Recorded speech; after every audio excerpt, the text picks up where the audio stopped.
Hello there you guys, welcome to another one of my live videos, and today I'm just going to be officially updating you on some more current latest news. If you do consider smash that like button, and if you do consider drop your likes on the video as I said, or if you do consider subscribe as always. So potentially, as you've basically seen today, I've done my preview on the Manchester United Barcelona game. Of course, we do know that it's going to be a big game indeed, to be quite honest as well. And Manchester United, of course, coming up against an elite opposition, with great players in their team. They've got a fantastic ecstatic stadium, the club's well established of course as well. They've also got a lot of money at Barcelona, and obviously they've got arguably the best player in the world through Lionel Messi of course as well. So potentially Manchester United have got to figure a way out, we've got to figure Lionel Messi out of course as well. And obviously it's going to be interesting to see the likes of Chris Smalling and Victor Lindelof coming up against the likes of Messi and Luis Suarez of course as well. It's also going to be interesting to see that the likes of Luke Shaw coming up against Usman Dembele, if Usman Dembele of course is going to be in contention for this game. But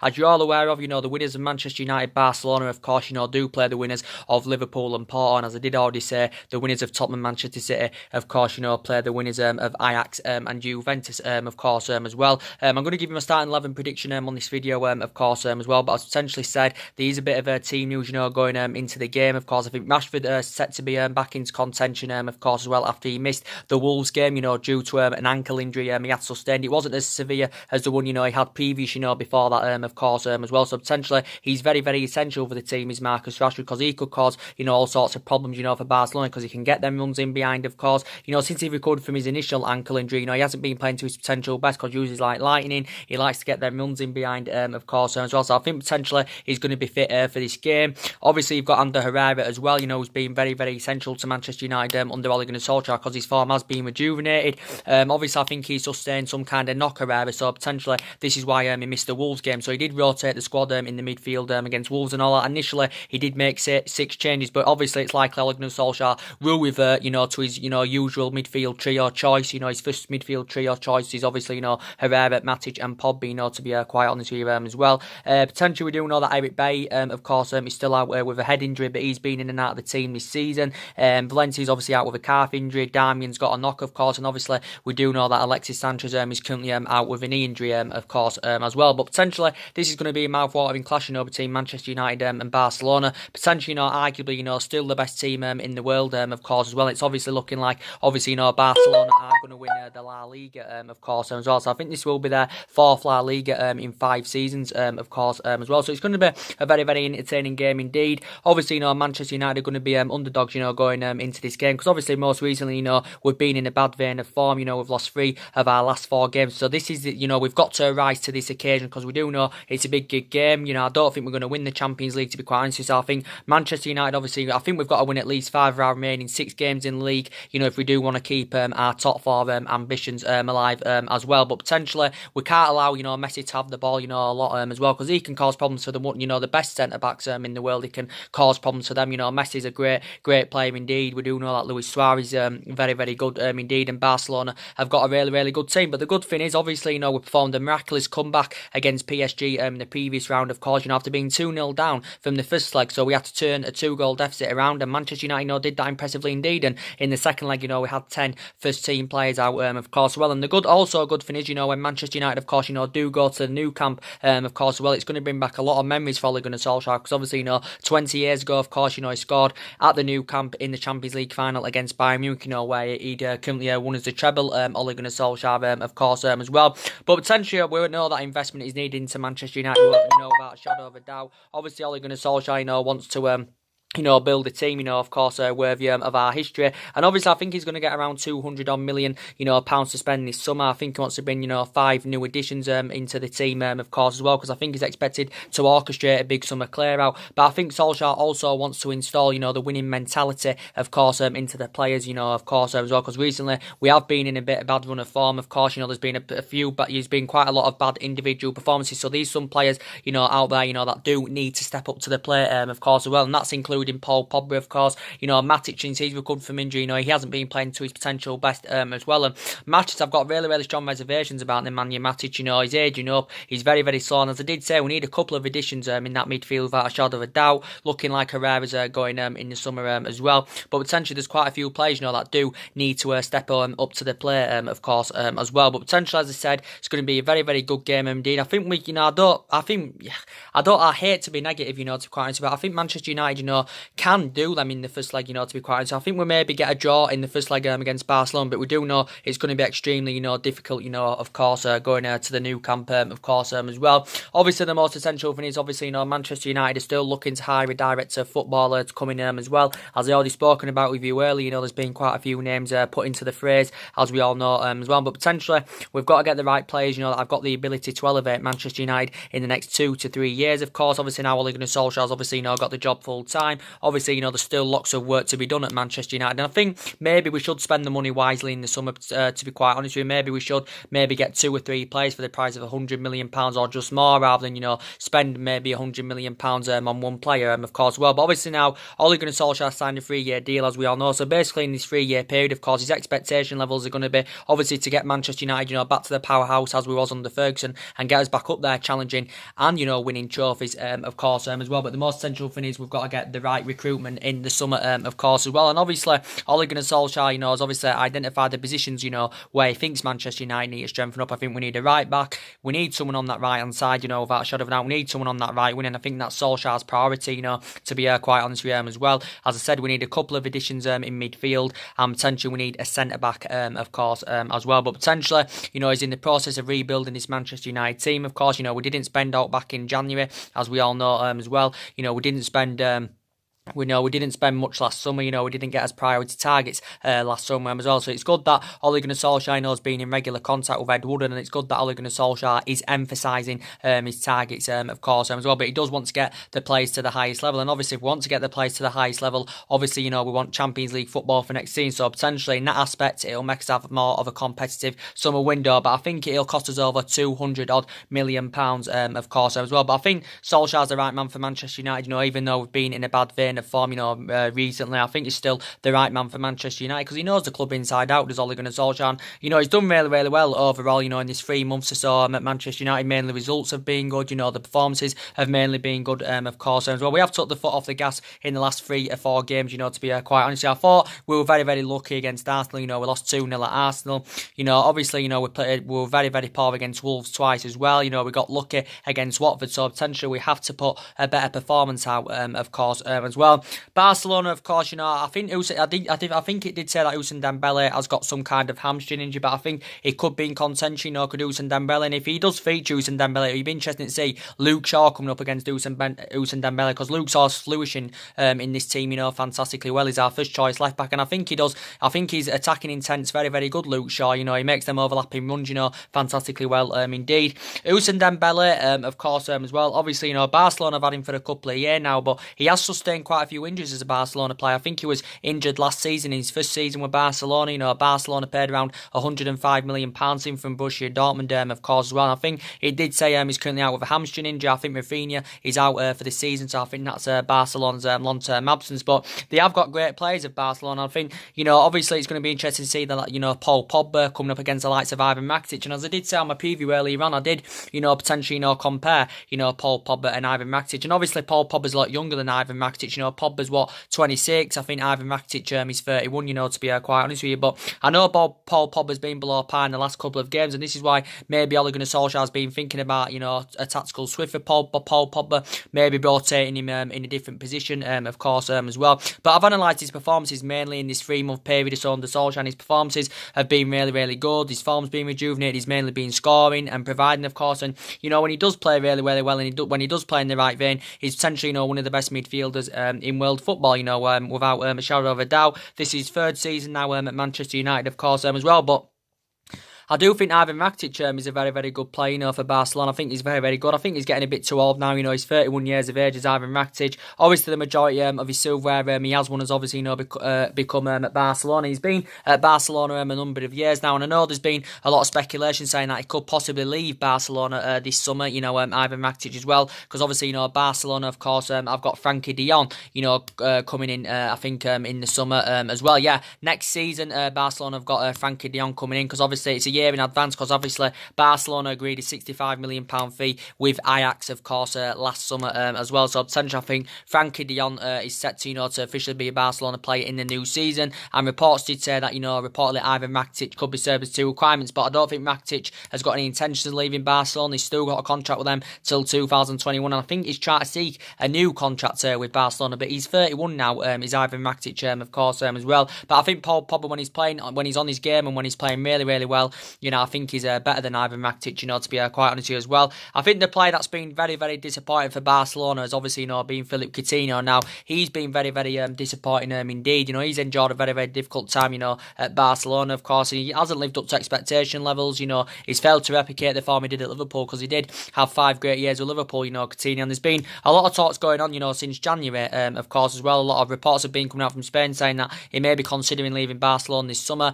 and making a return back to the Premier League. He has been linked with a move to Manchester United. It also said that Chelsea have been interested.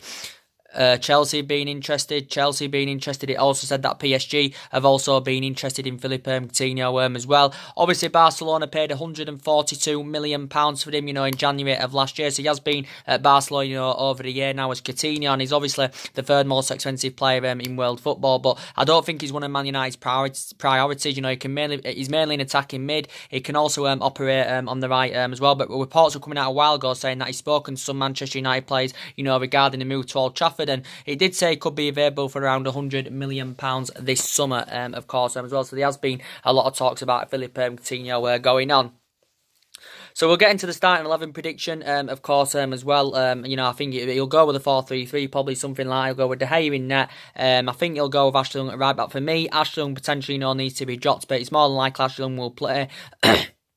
Because obviously, Ashley Young is our first choice right back, but I think he gets exploited far too easily now. His pass completion, is very, very poor indeed. But it's like that Ashley Young will play at right back. He'll probably stick, with Smalling and Lindelof as a centre-back partnership, with what mainly, Ole Gunnar Solskjaer has been going with, of course, well. It probably will be Smalling and Lindelof.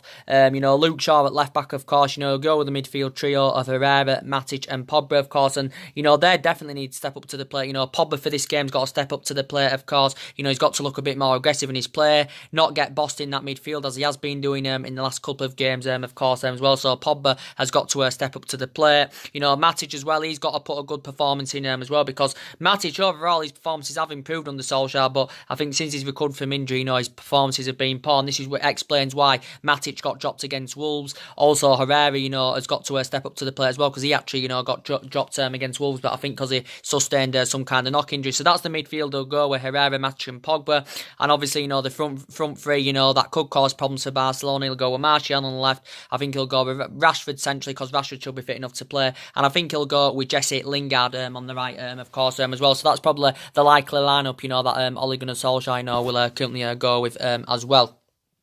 So yeah, that's my predicted 11, of course. Well, but we know that investment is needed to Manchester United this summer, of course. Obviously, we've got a board that can invest, who Solskjaer wants to bring in the summer, and you can potentially, see the deficiencies in the squad, without a shadow of a doubt, indeed. But obviously, we had a great team, under Alex Ferguson. We had a great team in 1999, and Solskjaer wants to build a team worthy of our history, of course. So he needs backing in the summer transfer window. Reportedly, we're going to get around £200 million as well. But potentially, Solskjaer's done really, really well overall. Obviously he's inheriting 11 of Jose Mourinho's players. Mourinho spent just under £400 million when he was here. There's still some players here from Louis van Gaal, and obviously, we have been playing catch-up for the last 5 years, of course, because a lot of money's been spent at Manchester United, since Alex Ferguson retired. There must have been about £600-700 million spent. We've seen players come in. We've also seen players leave, of course, as well.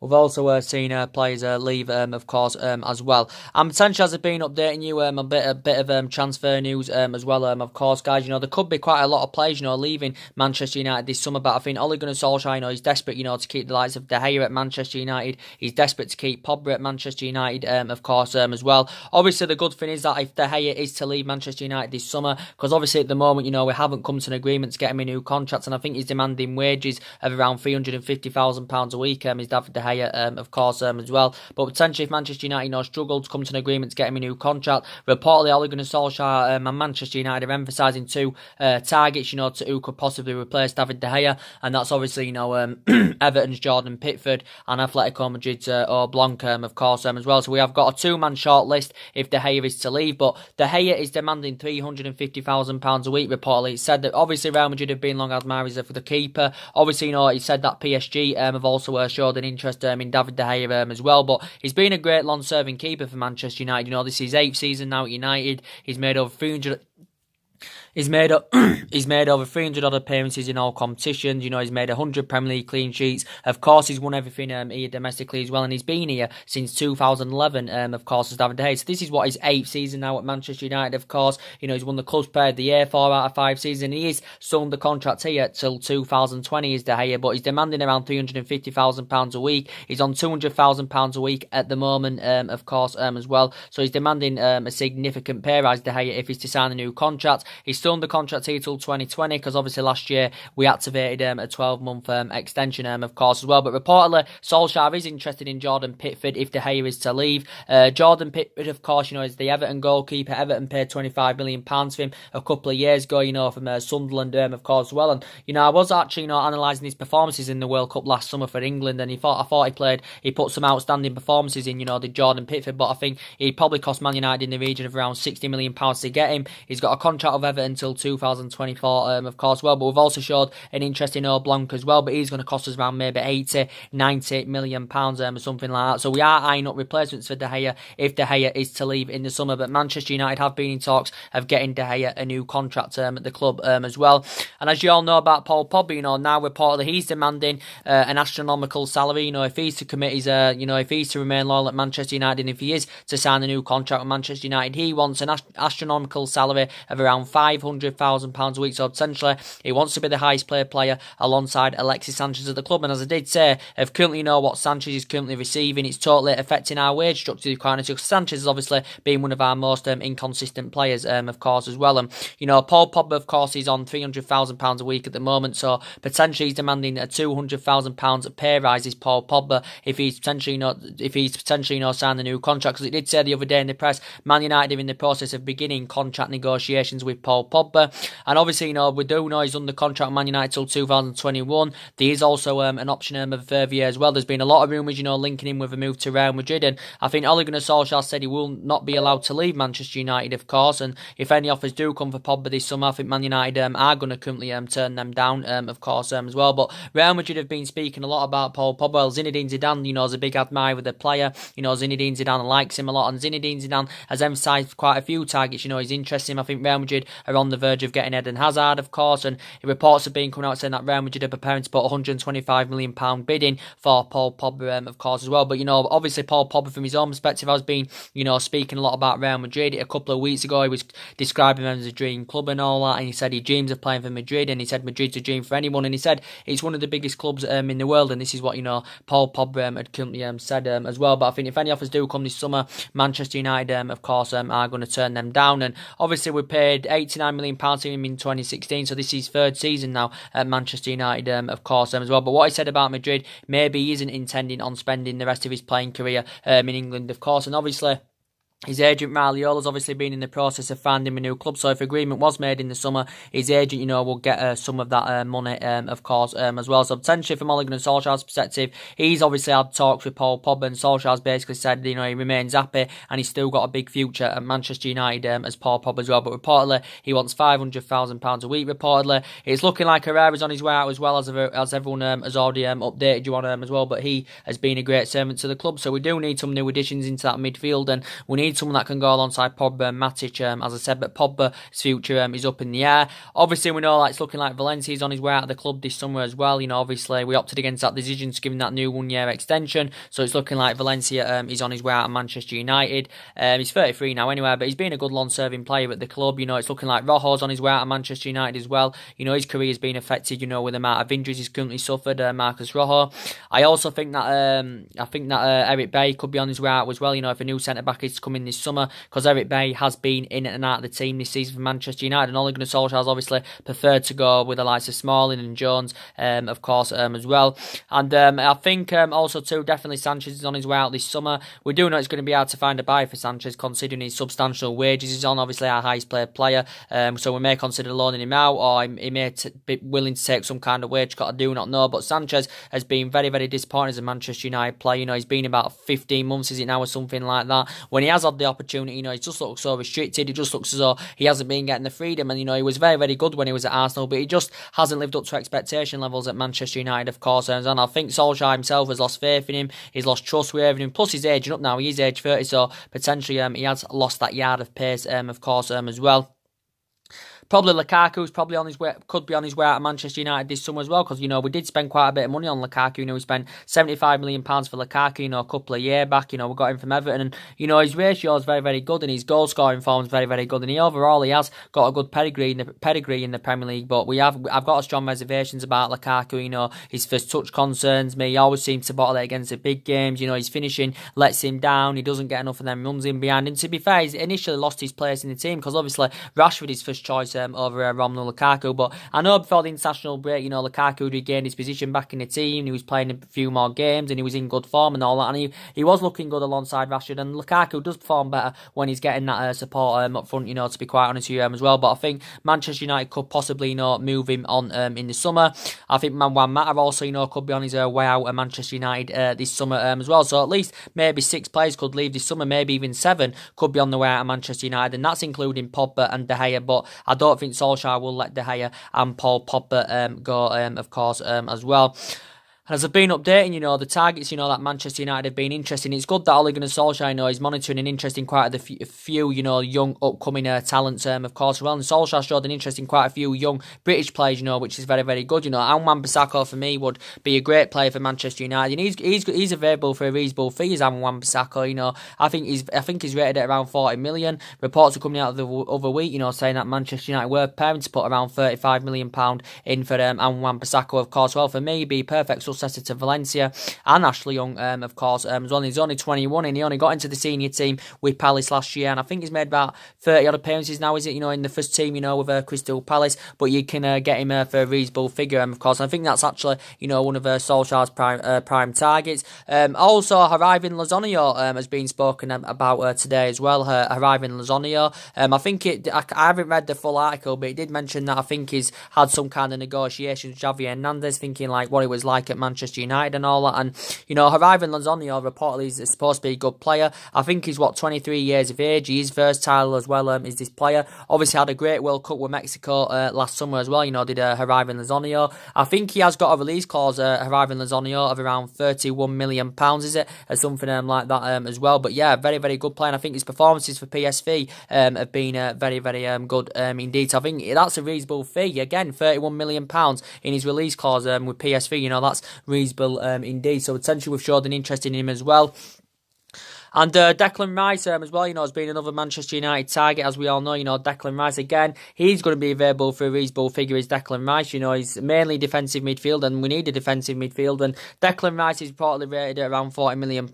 He's had a good season with West Ham this season, reportedly. He's still got a contract with West Ham till 2024, as we all know as Declan Rice. But reportedly, he's been spoken about. So do you think he'd blend in our midfield very, very well? Declan Rice, if he was to come in, he's still one of England's youngest upcoming talents. Callum Hudson-Odoi is also being spoken about in the media, of course, as well. And Callum Hudson-Odoi, he's mainly a winner, but I think he can play as a forward. And a few teams have expressed their interest in Callum Hudson-Odoi. And I don't think we'll get him in the summer, because obviously I don't think Chelsea will get rid of him in the summer, of course, because it's looking likely they're going to lose Eden Hazard. But Callum Hudson-Odoi has said that Man United have showed an interest in Callum Hudson-Odoi. And I don't think Chelsea will sell him in the summer, because obviously, as I said, they've also got a transfer ban, and obviously they're going to lose Eden Hazard. It was Bayern Munich's top priority priority, back in January as well, was Callum Hudson-Odoi. I think Bayern Munich held talks. Bayern Munich had a host of bids turned down for Callum Hudson-Odoi, and, obviously they were willing to offer him that number 10 shot. Bayern Munich still may revive their interest in Callum Hudson-Odoi this summer, because Callum Hudson-Odoi still may want to leave Chelsea. He put a transfer request back in January, but Chelsea were reluctant to let him leave, and I think Chelsea have been in the process to try and convince him, to sign a new contract with Chelsea. He's still under contract with Chelsea at the moment till 2020, of course, is Callum Hudson-Odoi, but I think he's had strong reservations about his game time, but I think Chelsea are playing now at the moment, of course, but I think he recently just made his first Premier League start for Chelsea this season, of course, as well as Callum Hudson-Odoi, but reportedly Manchester United have been interested in him. Obviously, Ole Gunnar Solskjaer is also interested in Callum Hudson-Odoi as well, and I think he'd probably be available for around £40 million or just over £43 million, if Chelsea were willing to sell him, of course, as well, and he's only 18 years of age, don't forget, as well, and, Jadon Sancho, of course, is the club's number one priority target, as we all know, but again, he's going to cost us around £100 million, is Jadon Sancho, as we all know. He's going to cost us, quite a bit of money, but we do know we need someone who can play between the bylines, put crosses into the box, and Jadon Sancho, would be the right solution for Manchester United, and he's performed very, very well for Borussia Dortmund in this couple of years he's been there. Borussia Dortmund, paid £8 million for him from City, a couple of years ago, of course, as well. If Man United were to get him in the summer, he'd make him the most expensive English footballer ever, but I think there's been a narrative going on about it now for the last 5 or 6 weeks that Man United have been really, really interested in Jadon Sancho, of course, and I think a few teams have attracted an interest in him as well, but I think it'll cost us around £100 million, but I think he'd link up well with Rashford and Martial in our attacking line, if I'm going to be quite honest with you, as well. And he's still got a contract with Borussia Dortmund until 2022, but I think from Borussia Dortmund's perspective, they're still adamant that he will remain loyal to Borussia Dortmund and he'll stay with Borussia Dortmund. And he's one of England's youngest upcoming talents. He's just turned, not too long ago, 19 years of age, of course, as well. So they are potentially, the players, we should be targeting, of course, well, but he's going to cost us quite a bit of money. So potentially, there's definitely quite a few areas in the team that needs addressing, of course. We definitely need central defender, someone that can definitely, go alongside Victor Lindelof in our back line. Of course, well, and I've already updated you on, we've showed an interest in quite a few defenders, as we all know, as well. But, I'll read a bit more about the arriving Lozano, information, that's been going on, of course, as well. I will read up about it a bit more.